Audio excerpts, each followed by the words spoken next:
Que nous ne servirons pas des dieux et que nous n'adorerons pas la statue d'or que tu as élevée. Amen. Amen.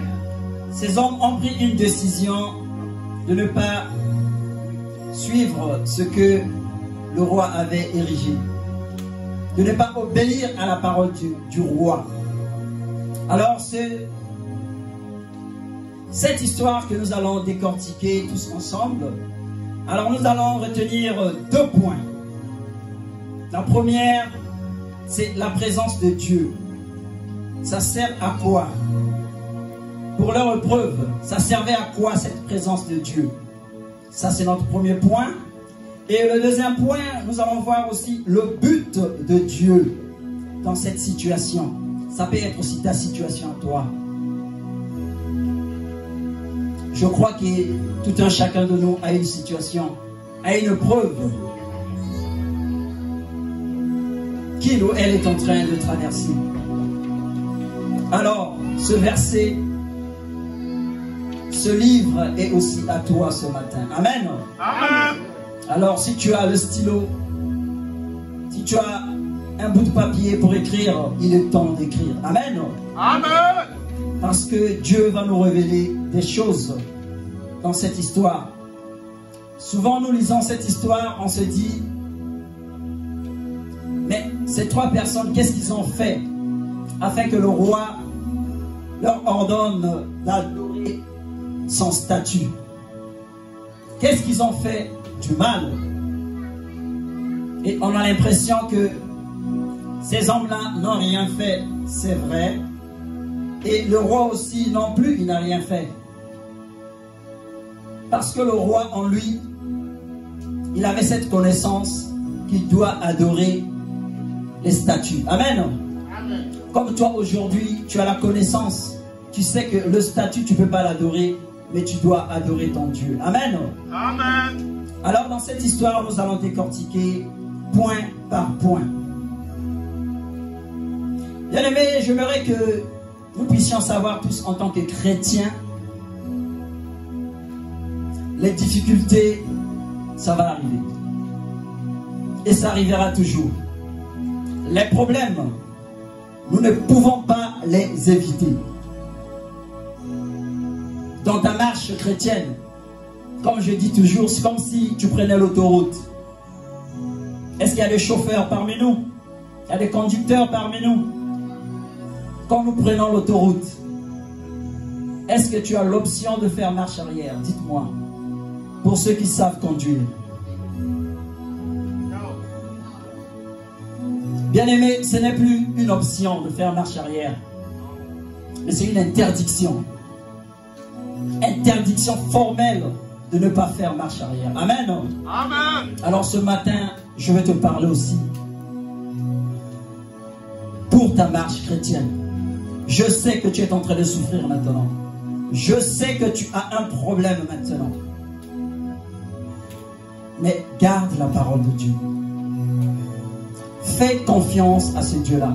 Comme sur l'autoroute, tu ne peux pas faire marche arrière. Tu ne peux pas faire marche arrière. Tu dois avancer.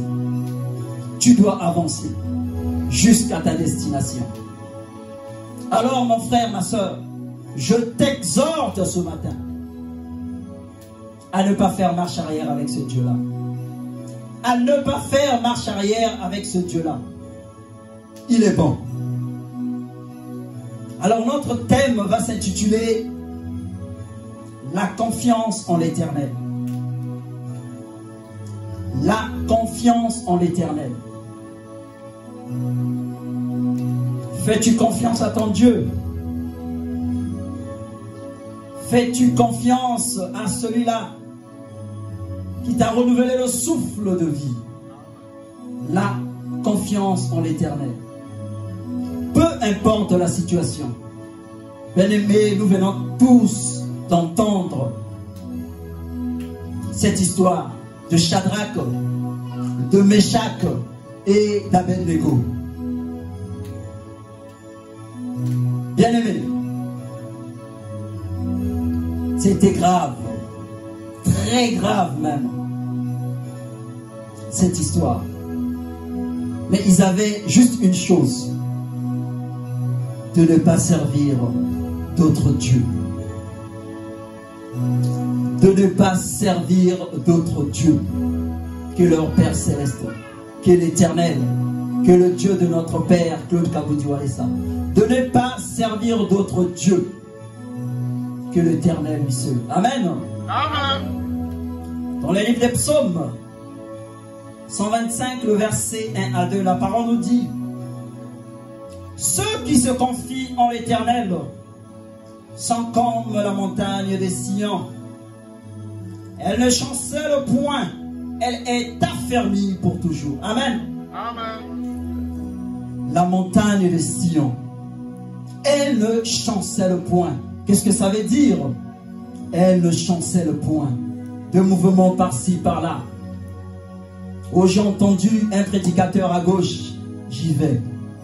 Oh, j'ai entendu une prophétesse à droite, j'y vais. Non, bien-aimé. Sois cette montagne de Sion qui ne chancelle point. Peu importe ta situation, fais-lui confiance. Nous allons voir tous ensemble comment ces trois personnages, comment ces trois hommes ont pu faire confiance en l'Éternel. Et aussi ce que l'Éternel a fait. Amen. Amen. Bien-aimé, aujourd'hui, le chrétien ne veut plus souffrir. Le chrétien aujourd'hui ne veut plus souffrir. Il aime la richesse, la gloire. Le chrétien veut se démarquer vis-à-vis de ses frères chrétiens. Il ne veut pas qu'on puisse savoir si il est en train de vivre des temps difficiles. Ce chrétien-là veut toujours être en haut. Ce chrétien-là veut toujours avoir ce qu'on appelle cette richesse-là, cette aisance. Le chrétien ne veut plus souffrir. Le chrétien a mis la souffrance de côté. Mais il a oublié le Dieu qu'il sert, le Jéhovah. À la croix, il a souffert, bien-aimé. Tu es chrétien. Jésus a souffert. Toi aussi, tu es appelé à souffrir. Amen. Amen. Bien-aimé, ne te détourne pas. Tu es sur l'autoroute.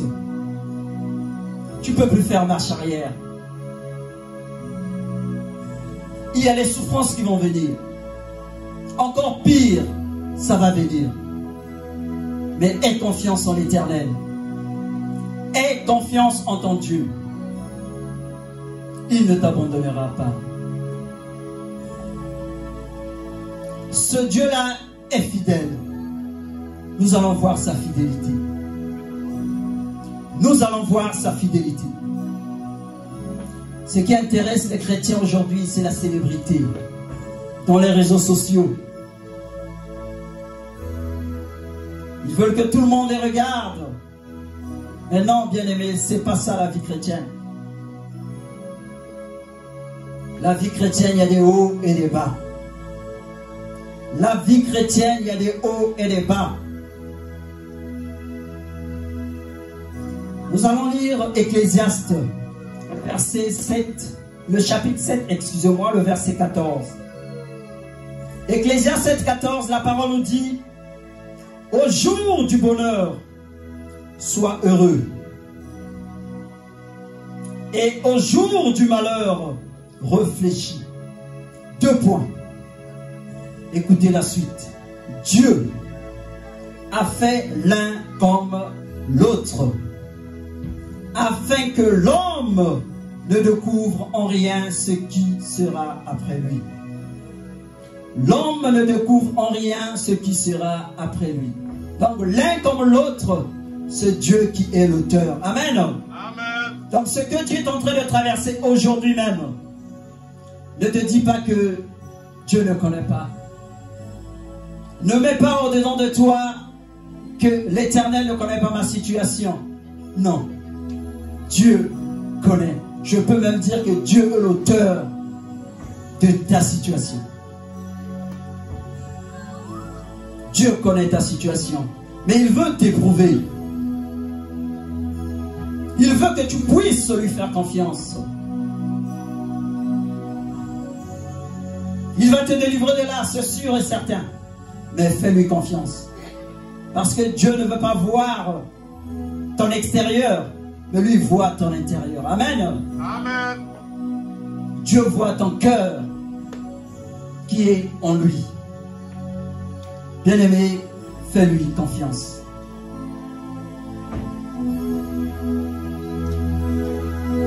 Alors, si nous retournons sur notre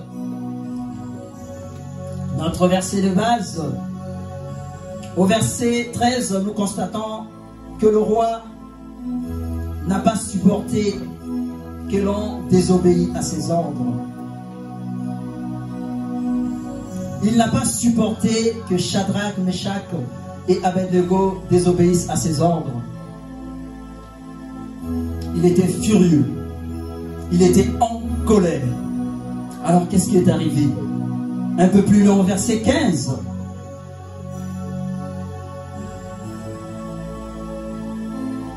Il leur donna une dernière chance. Si je peux le lire. Maintenant, tenez-vous prêts, et au moment où vous entendrez le son de la trompette, etc., vous vous prosternerez et vous adorerez la statue que j'ai faite. Si vous ne l'adorez pas, vous serez jetés à l'instant même au milieu d'une fournaise ardente. Et quel est le Dieu qui vous délivrera de ma main? Alors nous voyons ici que le roi leur a donné une dernière chance de changer d'avis. De se dire, ok, aujourd'hui on va quand même adorer cette statue du roi. Et demain nous allons retourner adorer notre Dieu. Le roi voulait les éprouver. Alors bien aimé, ces trois hommes ont pris une décision. Une seule décision.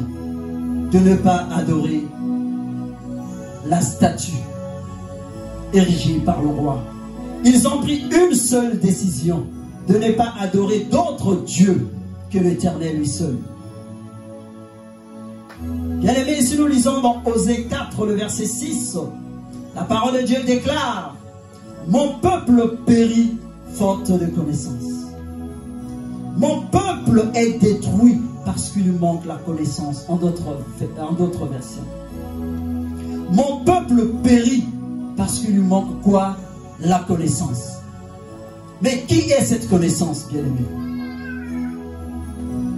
Qui est cette connaissance si ce n'est l'Éternel? Ces trois hommes ont pris une décision. Ils ont dit non, nous n'allons pas adorer d'autres dieux si ce n'est que toi. Si ce n'est que toi. Parce qu'ils avaient quoi? La connaissance de la parole. Ils avaient la connaissance de la parole. Parce que dans le livre d'Exode, plus précisément le chapitre 20, du 3e au 5e verset, nous voyons cette recommandation. Que l'Éternel a dit que mon peuple, vous n'adorerez pas des idoles. Vous n'adorerez pas des choses taillées par les hommes. Non. Vous m'adorerez seul. Amen. Amen. Vous adorerez l'Éternel seul. Excusez-moi, je veux bien relire ce verset pour ne pas dire du n'importe quoi. Exode 20, à partir du 3e jusqu'au 5e verset. Tu n'auras pas d'autre Dieu devant ma face. Tu ne te feras point d'image taillée, ni de la représentation quelconque des choses qui sont en haut dans les cieux, qui sont en bas sur la terre, et qui sont dans les eaux plus bas que la terre. Tu ne te prosterneras point devant elles, et tu ne les serviras point.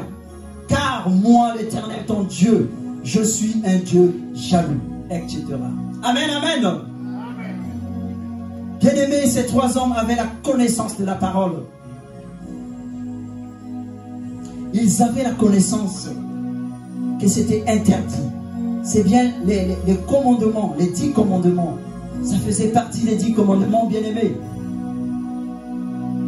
Alors, nous voyons l'importance de la connaissance de la parole de Dieu. Amen. Amen. Devant l'adversité, face à l'adversité, nous avons besoin de cette connaissance de la parole. Nous avons besoin de cette connaissance de la parole. Shadrach, Meshach, Abednego, ces trois hommes étaient contents, bien-aimés. Ils étaient contents d'être condamnés injustement. Pourquoi? À cause de leur foi en Jésus-Christ. À cause de leur foi en Jésus-Christ, ils étaient contents. Ils ont accepté d'être condamnés au lieu d'adorer, de se prosterner devant d'autres dieux. Ils étaient contents. Ils se sont dit, oui, nous sommes là. Nous sommes fidèles avec toi, Éternel. Ils ont pris la décision. Sommes-nous prêts, bien-aimés? Sommes-nous prêts à prendre la décision face à la situation?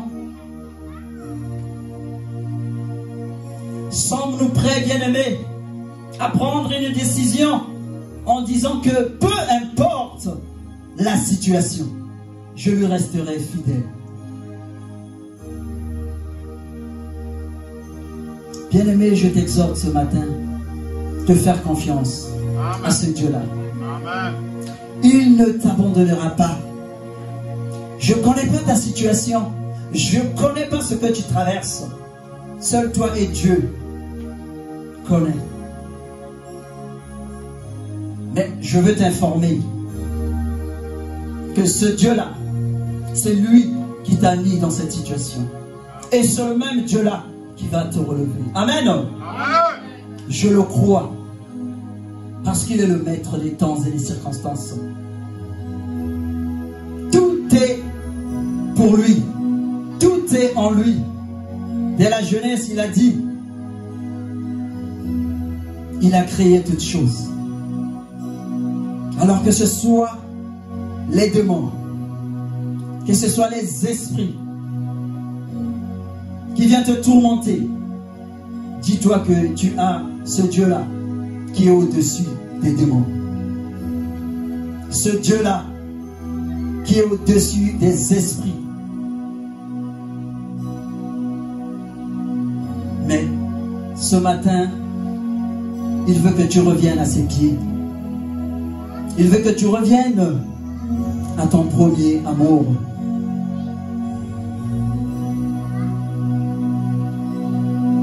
Bien-aimés, sommes-nous prêts à prendre position? Sommes-nous prêts à prendre position pour le Seigneur? Malgré la difficulté, malgré l'épreuve, sommes-nous prêts, bien-aimés? Quand tu entends cette parole, je ne veux pas que tu fermes tes oreilles. Je ne veux pas que tu endurcisses ton cœur. Je vais y arriver.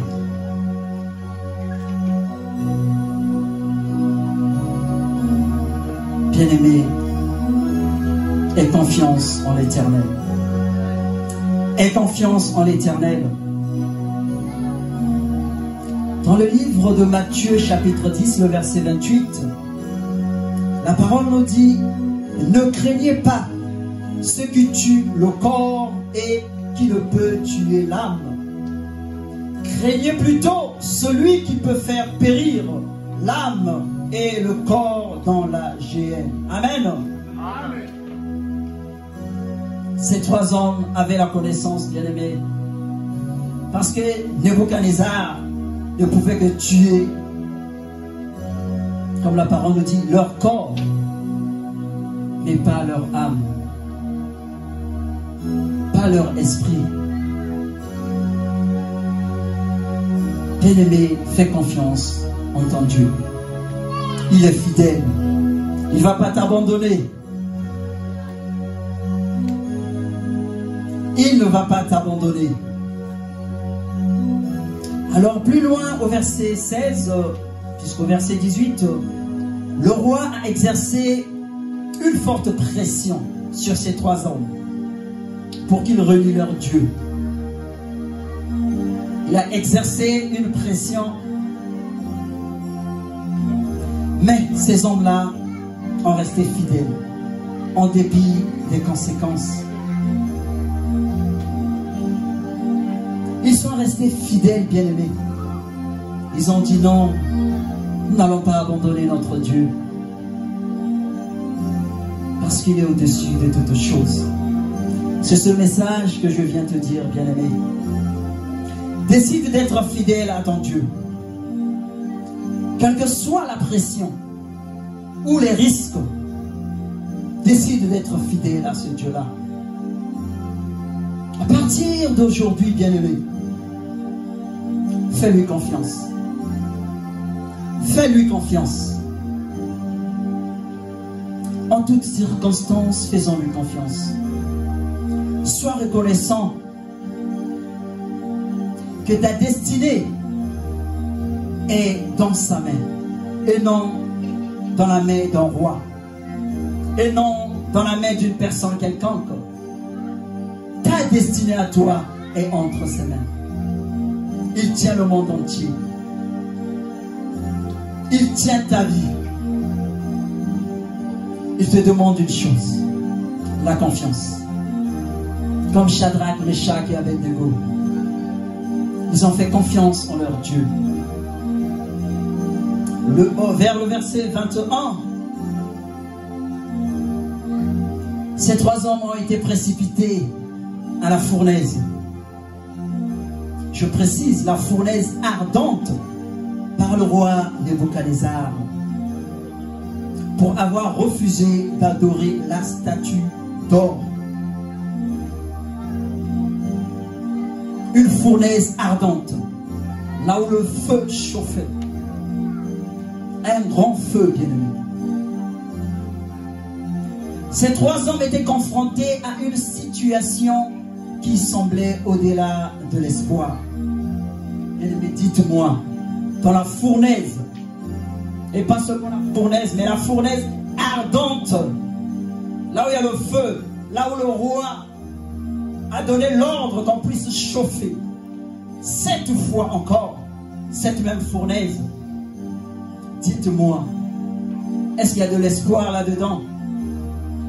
Alors c'est quoi ta situation? C'est quoi ton problème? Regarde l'histoire de la fournaise ardente. Compare cette histoire avec ton problème. Est-ce que tu peux les mettre sur une balance? Je ne crois pas.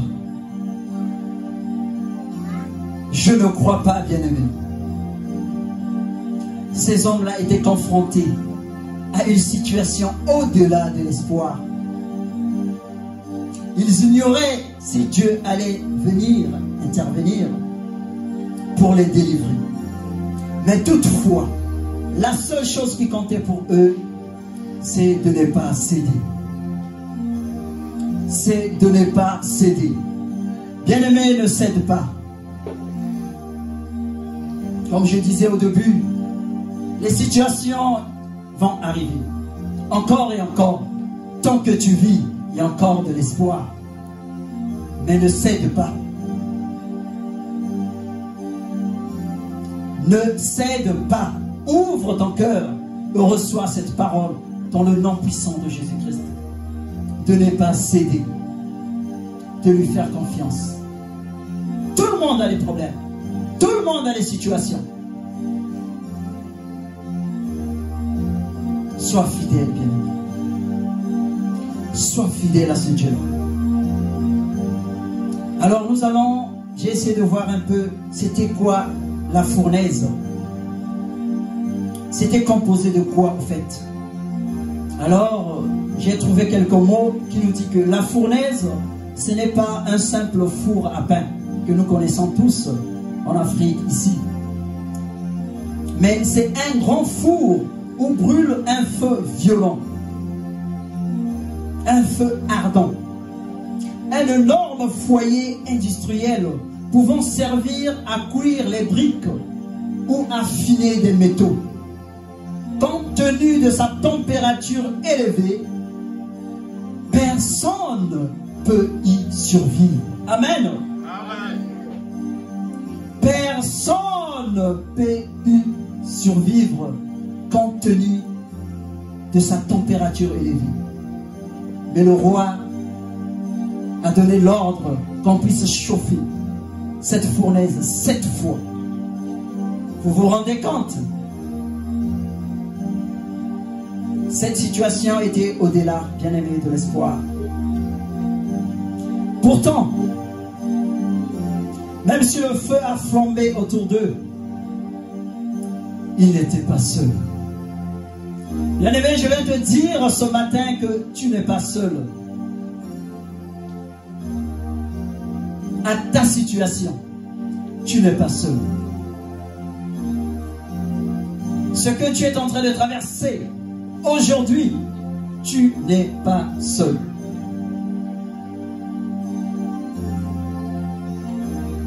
Dieu a envoyé son serviteur. Son serviteur pour délivrer les fidèles. Dieu a envoyé un ange venir prendre soin de ses fidèles serviteurs. Pourquoi? Parce qu'ils ont fait confiance en ce Dieu-là. Pourquoi? Parce qu'ils ont fait confiance en leur Dieu. Ils ont renié d'autres dieux. Bien-aimé, aujourd'hui, si tu veux retenir quelque chose, retiens que tu es sur l'autoroute. Même si tu ne sais pas conduire, retiens juste que tu es sur l'autoroute. Alors il n'y a pas de marche arrière. Il n'y a pas de marche arrière. Ce n'est pas une option. C'est une interdiction. Avance.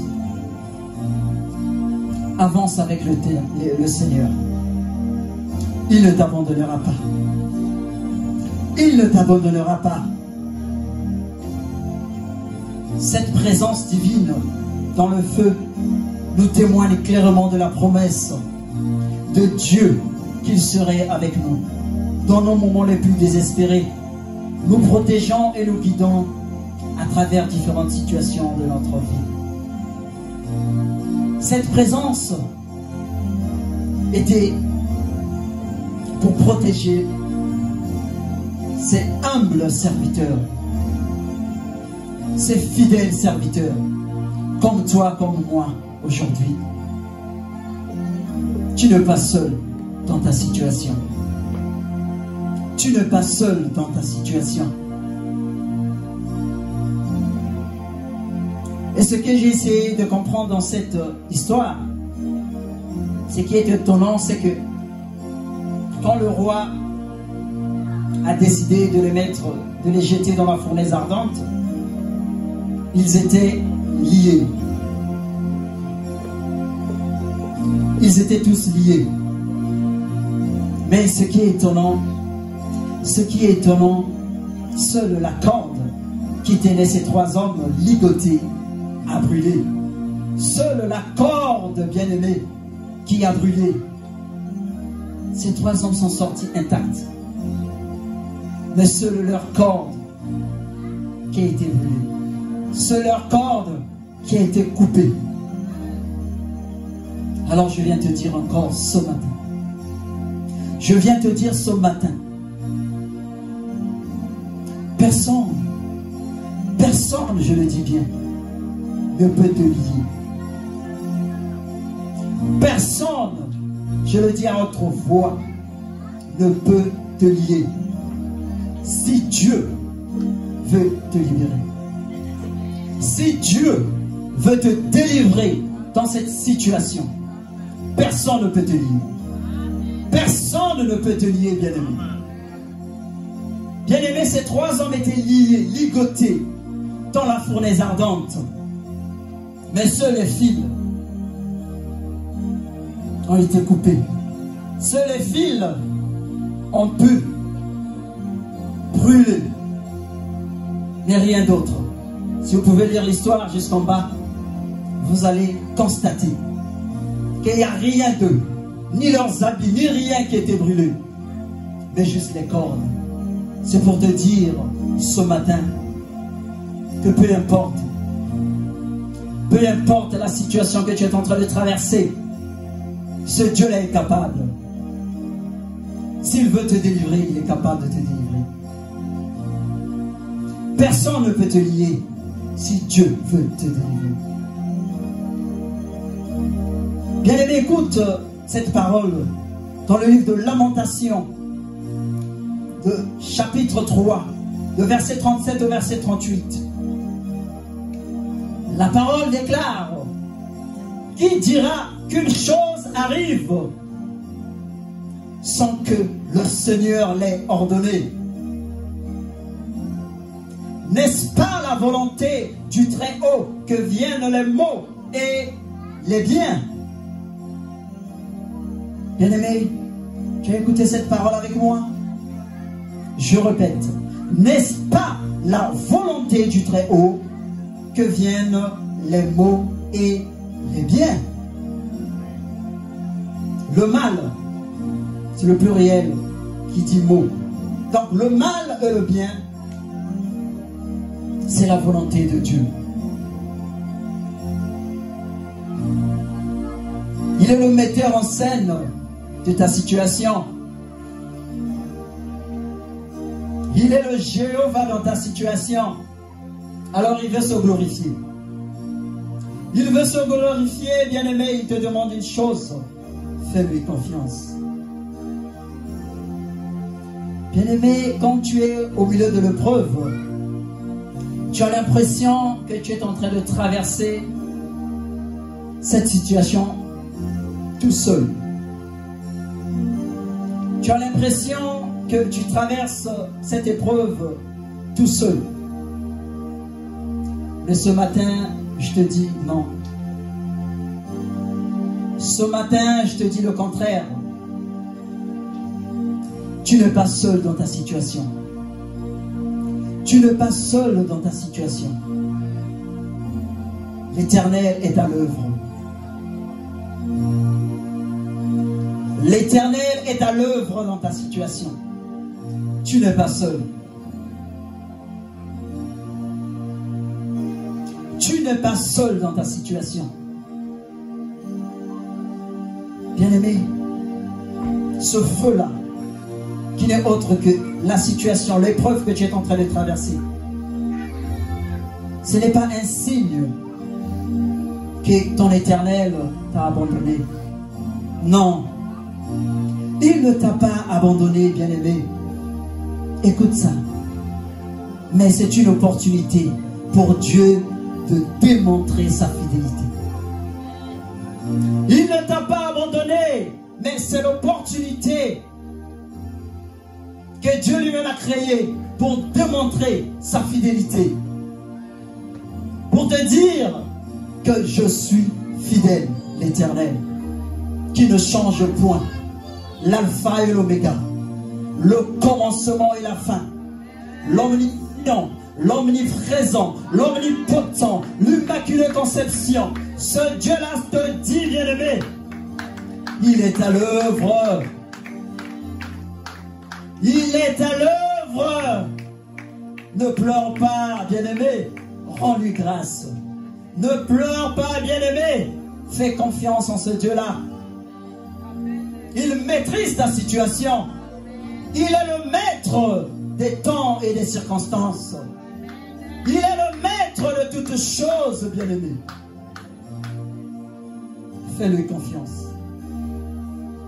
Fais-lui confiance. Tu n'es pas seul. Il veut démontrer. Il veut te montrer qu'il est là. Il veut te démontrer cette fidélité. Dieu est avec toi, bien-aimé.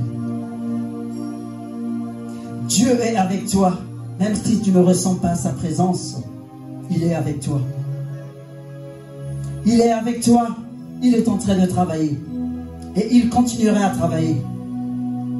Même si à l'œil nu, tu ne vois pas ce Dieu-là. Mais en arrière-plan, il est en train de travailler. Mais il est réel dans ta vie. Il est en train de faire les choses dans ta vie.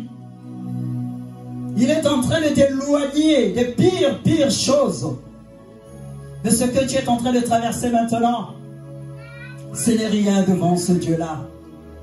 Bien-aimé, regarde l'histoire de Shadrach, Meshach et Abednego dans la fournaise ardente. Bien-aimé, le feu a abondé. Le feu a abondé. Oh, il est merveilleux ce Dieu-là. Il est merveilleux notre Dieu, bien-aimé. Tu n'es pas seul.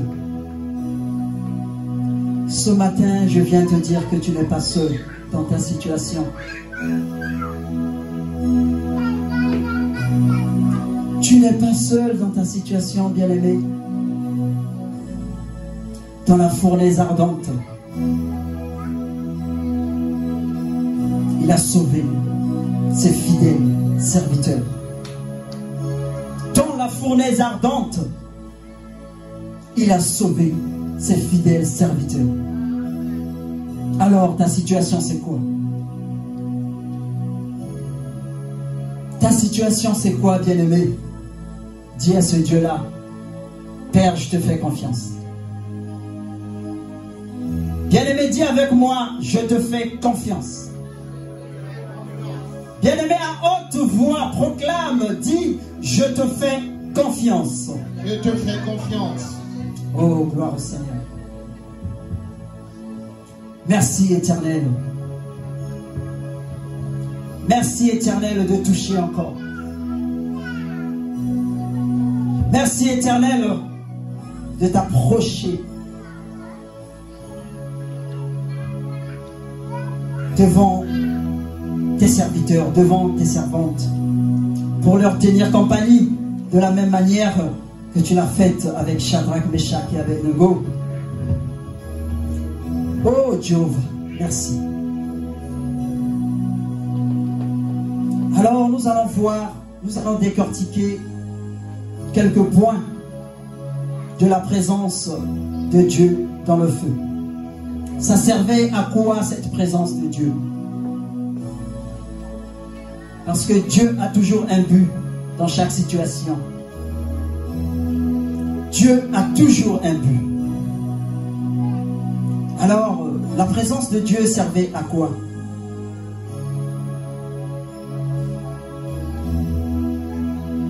Alors, premièrement, ça leur a offert une protection. La présence de Dieu dans le feu offre une protection. Une protection. Là où nous sommes, là où nous ne sommes pas blessés par les flammes, Dieu nous protège d'une manière que nous ne comprenons pas, que nous ne comprenons toujours pas. Il nous protège des pires effets, c'est ce que je disais tout à l'heure. Les pires effets de nos épreuves, en préservant notre esprit et notre foi. La première des choses, c'est la protection. Il protège ton esprit, il protège ta foi en lui. Dans les livres des psaumes, le verset 34, chapitre 34, excusez-moi, le verset 8, je répète, psaume, chapitre 34, le verset 8, la parole déclare, l'ange de l'Éternel campe autour de ceux qui le craignent, et il les arrache au danger. Amen. L'ange de l'Éternel campe tout autour de nous, et il nous arrache du danger. Le premier point, c'est cette protection. Bien-aimés, même lorsque nous nous sentons dépassés, Dieu veille à ce que nous ne souffrons pas plus que nous ne pouvons supporter. Il nous ouvre un chemin. À travers le feu, nous guidons en toute sécurité vers l'autre côté. L'Éternel ouvre toujours un chemin. Il fraye toujours un chemin. Mais toi, tu dois rester sur l'autoroute. Tu auras une passerelle, tu auras une sortie, oui. Mais reste sur l'autoroute. Reste sur l'autoroute, bien-aimé. Pas de marche arrière. La présence de Dieu dans le feu sert à quoi? Ça sert également à nous rappeler l'engagement indéfectible envers nous-mêmes. C'est quoi cet engagement? Que lorsque nous sommes au milieu de la souffrance, nous ne sommes pas abandonnés. Bien-aimé, tu dois te rappeler de cet engagement. Que quand tu es au milieu de la souffrance, tu n'es pas abandonné. Tu n'es pas abandonné, bien-aimé. Les promesses de Dieu sont vraies et son amour pour nous est constant. Bien-aimé, Ésaïe nous dit, dans Ésaïe 43, le verset 2, j'aime tellement ce passage. La parole déclare, si tu traverses les eaux, je serai avec toi. Et les fleuves, ils ne te submergeront point. Oh Jéhovah. Si tu marches dans le feu, comme Shadrach, Meshach et Abednego, comme toi dans ta situation, tu ne te brûleras pas. Et la flamme ne t'embrasera pas. Amen. Amen. Est-ce que tu peux dire Amen avec moi? Amen. Bien-aimé, ce Dieu-là est avec toi. Ce Dieu-là est avec toi. Ce feu-là ne va pas te brûler. Comme Shadrach, Meshach et Abednego. Ce feu-là ne va pas te brûler. Le feu n'est pas un signe d'abandon, mais une opportunité pour ton Dieu de démontrer sa fidélité. C'est une opportunité. Quand tu te dis, oh Seigneur, pourquoi toutes ces choses? Mais Dieu te dit, c'est une opportunité pour moi, pour te montrer qui je suis. Comme il l'a dit à David, si je ne me trompe pas. Non, je crois que c'est à Moïse. Que je suis. Il est le Dieu du présent. Il n'est pas le Dieu du passé, bien-aimé. Son nom est Je suis. Il est avec toi. Dans ta situation. Il est avec toi. La présence de Dieu dans le feu nous sert. Cette présence nous rassure sur le fait que chaque épreuve a un but et que chaque moment de souffrance est un pas vers une plus grande révélation de sa grâce et de son amour. Je répète, chaque épreuve a un but et chaque moment de souffrance est un pas vers une plus grande révélation de sa grâce et de son amour. Sois fidèle. Il est en train de travailler en arrière-plan dans ta situation. Il travaille. À l'œil nu, tu ne le vois pas, mais il est en train de travailler. Sa présence est réelle. C'est un esprit bien-aimé. Le Dieu qui est au-dessus de toutes choses. Le maître des temps et des circonstances. Le Jéhovah. Le Jéhovah Rapha. Le Jéhovah Jireh. Le Jéhovah Shalom. Le Dieu de paix. Je prie maintenant que ce Dieu-là t'accorde sa paix. Il a dit dans sa parole que je vous laisse ma paix. Je vous donne ma paix. Ce matin, reçois la paix dans ta situation. Reçois la paix dans ta situation. Ce Dieu-là est en train de travailler. Ce Dieu-là est en train de travailler. En arrière-plan, il travaille, bien-aimé. Il est là avec toi. Relis l'histoire de Shadrach, Meshach et Abednego. Pose-toi la question. Ma situation et leur situation. Le Jéhovah est là, bien-aimé. Il veut t'étonner. Il veut encore se révéler à toi. Il te dit ce matin, aie confiance. Confie-toi en l'Éternel. Ceux qui se confient en l'Éternel sont comme la montagne de Sion. Cette montagne chancelle au point, bien-aimé. Il peut y avoir le vent sur l'autoroute. Mais garde le cap. Sois sur le droit chemin.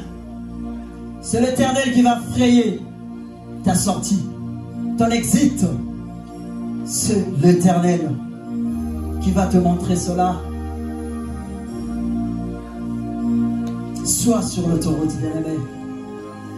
Sois sur l'autoroute, bien-aimé. Oh Jésus. Merci, Éternel, pour cette paix. La paix du cœur. Ce n'est pas la paix que moi je donne. C'est la paix que Dieu donne. Afin que tu ne sois pas troublé. Oh Jésus. Merci, Seigneur. Alors, bien-aimé, notre deuxième volet, nous allons parler de ce qu'est le but de Dieu dans la situation que nous traversons. Dans ta situation que tu traverses, le but de Dieu, c'est quoi? Nous avons vu la présence de Dieu et nous a servi à quoi? Nous allons voir le but de Dieu. Dieu a toujours un but dans chaque douleur. Retiens ça.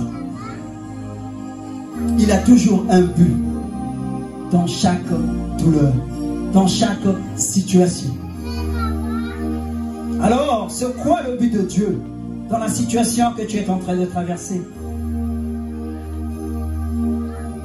C'est souvent dans le feu de nos épreuves que nous expérimentons une profonde croissance spirituelle. Alors c'est dans le feu que nos faiblesses et nos défauts sont relevés. C'est dans le feu que nos faiblesses et nos défauts sont relevés. Tout comme l'or est purifié par le feu, notre caractère et notre foi sont renforcés par nos luttes, par les situations que nous traversons. Dieu veut te dire qu'il a un but dans ta situation. C'est pour te renforcer, c'est pour te fortifier. Je sais que ce processus n'est pas facile. Mais ça va te transformer.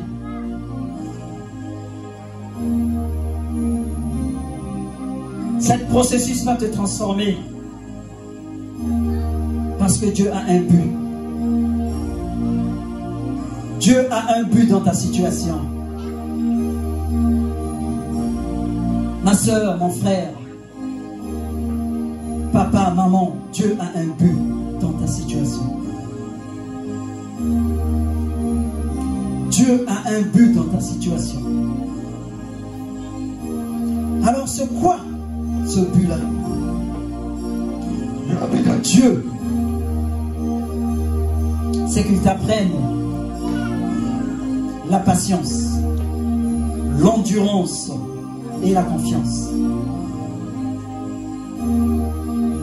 Dieu veut t'apprendre la patience, d'être patient. Dieu veut t'apprendre l'endurance. Sois fort. Sois fort. Le vent va venir. Ça viendra. Sois fort. Et Dieu veut t'apprendre aussi la confiance. Comme notre thème, la confiance en l'Éternel. La confiance en l'Éternel. C'est quoi le but de Dieu? Le feu est un espace où nous apprenons à nous fier davantage à Dieu lorsque tout le reste est supprimé. Lorsque nos propres forces et ressources sont insuffisantes. Dans ta situation, même l'argent que tu as, ça ne peut rien te rapporter. Ça ne peut rien changer. Ton compte en banque, ça ne peut rien changer. C'est ça le but de Dieu. Il veut t'enseigner. Il veut t'enseigner que tu retournes à ton premier amour.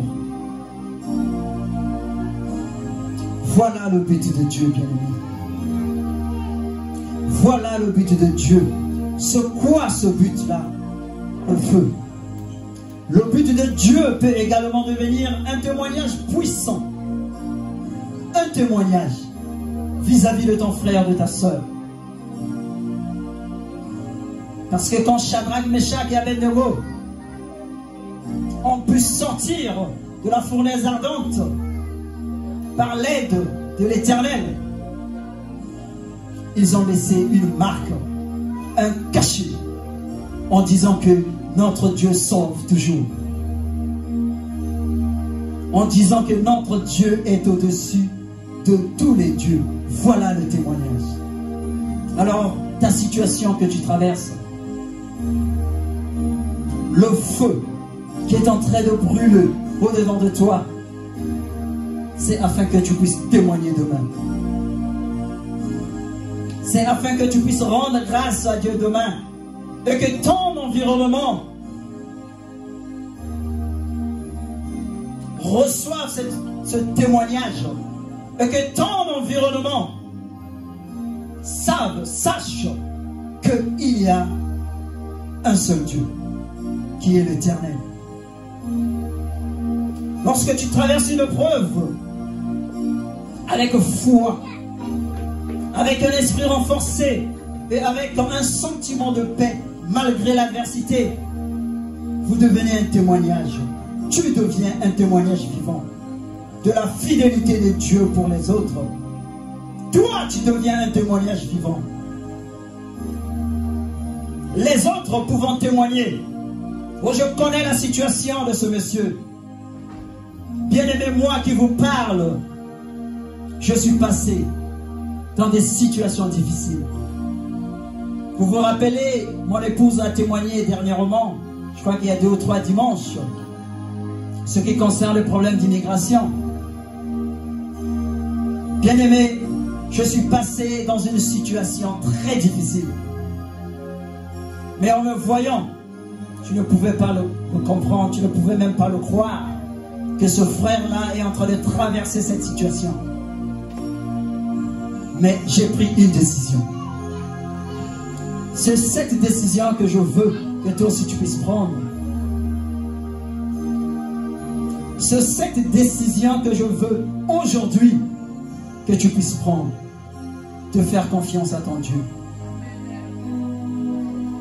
Dans le livre d'Exode, le verset 14, chapitre 14, verset 14, si je ne me trompe pas, l'Éternel nous déclare en disant, il combat pour toi, mais toi fais-lui confiance. Toi fais-lui confiance. Bien aimé, traverser une situation terrible, terrible, mais aujourd'hui, je rends grâce à Dieu. Amen. Amen. Aujourd'hui, je rends grâce à Dieu parce qu'il m'a délivré. Comme Shadrach, Meshach et Abednego, cet ange les a délivrés. Bien-aimé, Nebuchadnezzar s'est levé précipitamment après avoir ordonné que ces 3 hommes soient jetés dans la fournaise. Il s'est levé précipitamment. Il a demandé tout autour de lui, les personnes qui l'entouraient, les rois, excusez-moi, toutes les personnes qui étaient tout autour de lui, les magistrats, etc.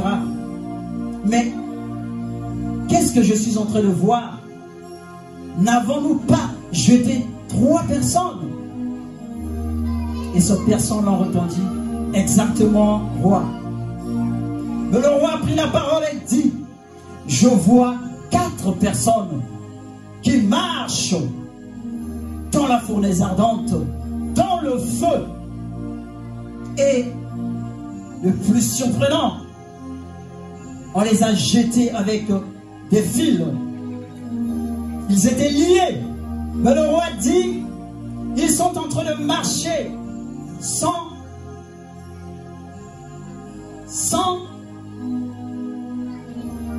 les fils, bien-aimés. Ils sont en train de marcher déliés. Ils sont en train de marcher. C'est comme si le feu ne leur faisait rien. Bien-aimé, lis l'histoire. Lis l'histoire, tu vas comprendre, bien-aimé. Ils étaient en train de marcher dans la fournaise ardente. Ce feu-là, qui brûlait. Mais ces 3 hommes marchaient. Ils marchaient comme toi et moi. Le feu n'a rien fait. Le feu n'a rien impacté. Même leurs cheveux. Les magistrats, tout ce monde-là, quand le roi a ordonné qu'on les fasse sortir, ils ont examiné les 3. Niet. Ils étaient intacts.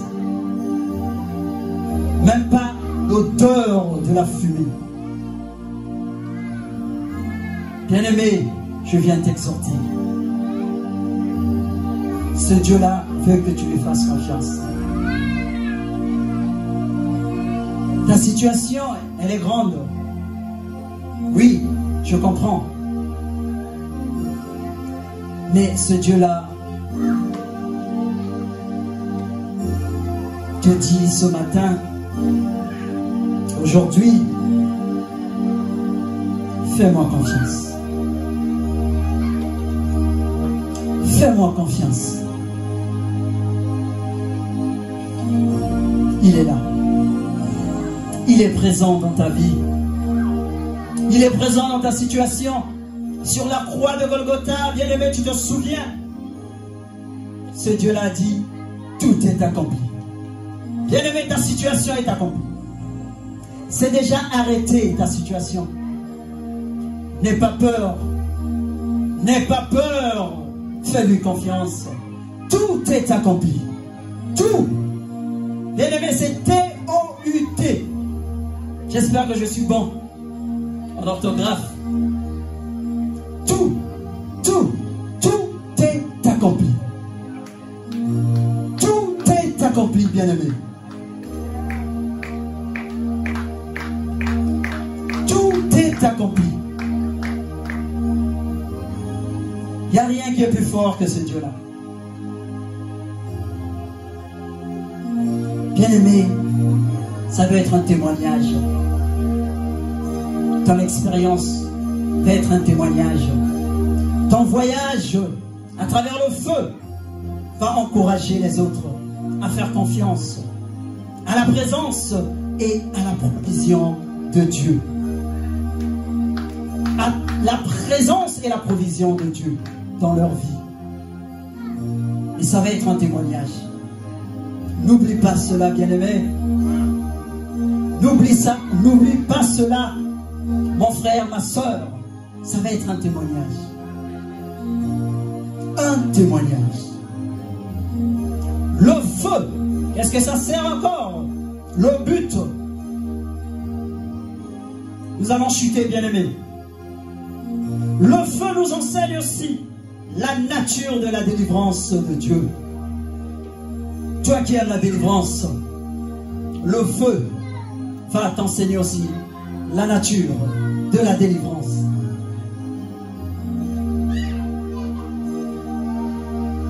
La nature de la délivrance.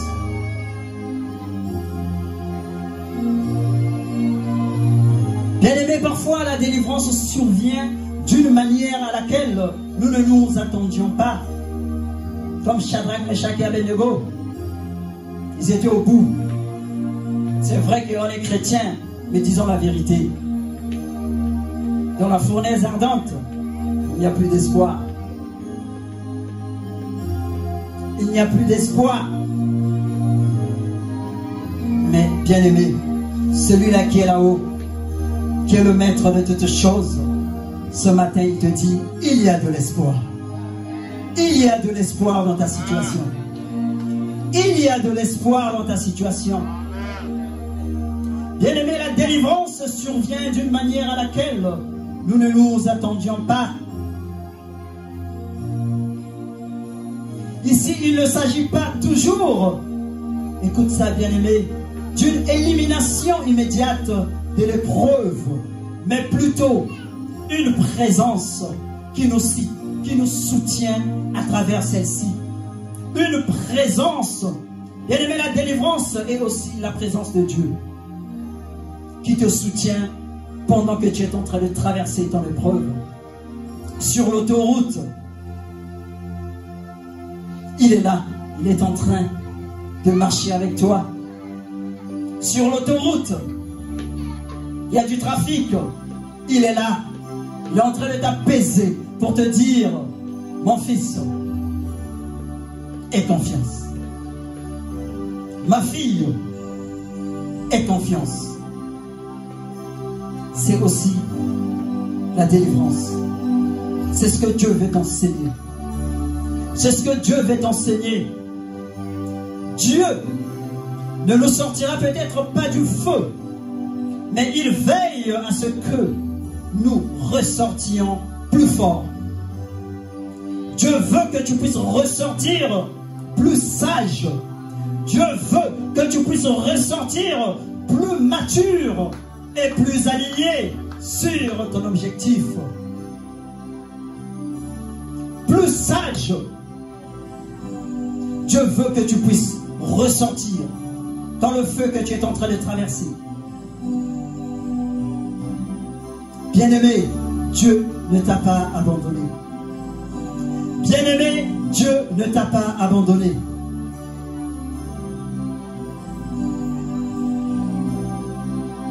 Alléluia. La délivrance ne consiste pas seulement à échapper au feu, mais elle consiste à trouver une transformation à travers le feu. La délivrance ne consiste pas seulement à échapper, à sortir du feu, mais Dieu a un but. Dieu a un but dans ta situation. Que tu ressortes plus fort. Que tu ressortes plus aligné. Que tu ressortes confiant. Que tu ressortes inébranlable. La situation que tu es en train de traverser, c'est rien devant ce Dieu-là. Pour mettre le point final, bien-aimé, pour terminer notre exhortation, le feu est un enseignant profond.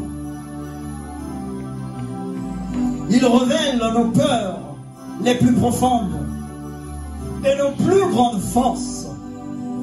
Il élimine le superficiel, le superficiel et met en lumière l'essence même de notre identité chrétienne. Le feu, il illumine, il est en train d'éliminer le superficiel. Le superficiel. Et il est en train de mettre la lumière, l'essence même de notre identité en Christ. C'est-à-dire de qui nous sommes et de qui est Dieu. De qui nous sommes et de qui est Dieu. Ton identité. Le feu veut révéler ton identité. Ta situation veut révéler ton identité vis-à-vis de Christ. Vis-à-vis de Christ. Au milieu des flammes, nous découvrons la profondeur de la présence de Dieu et le souffle de sa fidélité. Que dirons-nous donc à l'égard de ces choses? Que dirons-nous donc à l'égard de ces choses? Si Dieu est avec nous, qui sera contre nous? Que Dieu vous bénisse. Si Dieu est avec nous, qui sera contre nous? Bien-aimés, si l'Éternel est avec nous, qui peut être contre nous? Si ce Dieu-là est avec nous, qui peut être contre nous, bien-aimés?